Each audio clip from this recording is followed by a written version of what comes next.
आज की कड़ी में हम आध्यात्मिक और राष्ट्रवादी चिंतक स्वामी विवेकानंद को श्रद्धांजलि अर्पित कर रहे हैं। उनका देहांत 4 जुलाई 1902 को हुआ था। भारतीय और पाश्चात्य संस्कृति के बारे में उनके व्यापक ज्ञान के साथ साथ उनकी गहरी आध्यात्मिक अंतर्दृष्टि और मनुष्य के बारे में व्यापक सहानुभूति ने विवेकानंद को अपने संपर्क में आए पूरे विश्व के मनुष्यों को प्रभावित करने की शक्ति प्रदान की। 1893 में शिकागो में आयोजित धर्म संसद में स्वामी विवेकानंद ने भारत और इसकी सांस्कृतिक धरोहर का प्रतिनिधित्व किया। भारत की आध्यात्मिक संस्कृति, विशेष रूप से वेदांत दर्शन की व्याख्या के मिशन के माध्यम से स्वामी विवेकानंद ने भारत की राष्ट्रीय चेतना को प्रेरित किया। उन्होंने वेदांत दर्शन की तर्कयुक्त और मानवीय शिक्षा के माध्यम से धार्मिक चेतना को समृद्ध किया। उनका मिशन राष्ट्रीय और अंतर्राष्ट्रीय दोनों के लिए था। मानवता प्रेमी स्वामी विवेकानंद ने रामकृष्ण मिशन की स्थापना की। 39 वर्ष के संक्षिप्त जीवन काल में स्वामी विवेकानंद ने 4 शास्त्रीय ग्रंथों की रचना की। ये हैं ज्ञान योग, भक्ति योग, कर्म योग और राजयोग। आज हम गांधीवादी स्वाधीनता सेनानी पिंगली वेंकैया को भी श्रद्धांजलि अर्पित कर रहे हैं। उनका निधन 4 जुलाई 1963 को हुआ था।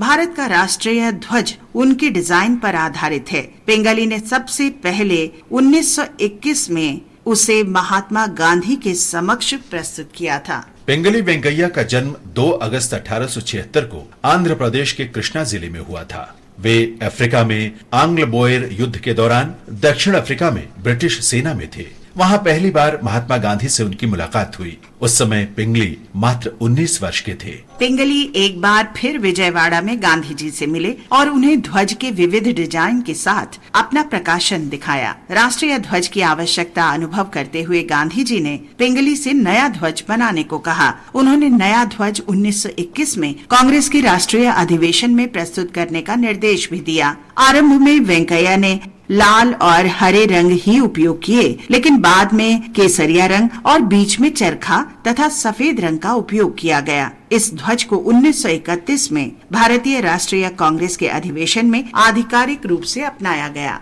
भारत सरकार ने उनकी स्मृति में 2009 में डाक टिकट जारी किया। 2015 में आकाशवाणी के विजयवाड़ा केंद्र का नाम पिंगली वेंकैया कर दिया गया। इस महान राष्ट्रवादी पिंगली वेंकैया को हमारा शत शत नमन।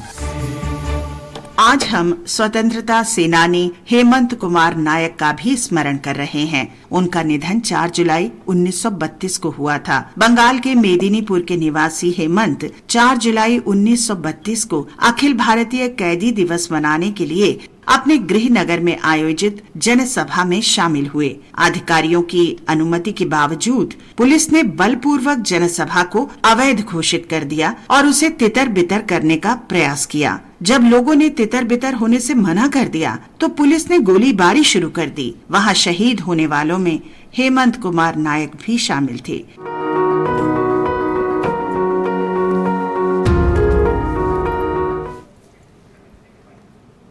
और अब बात करते हैं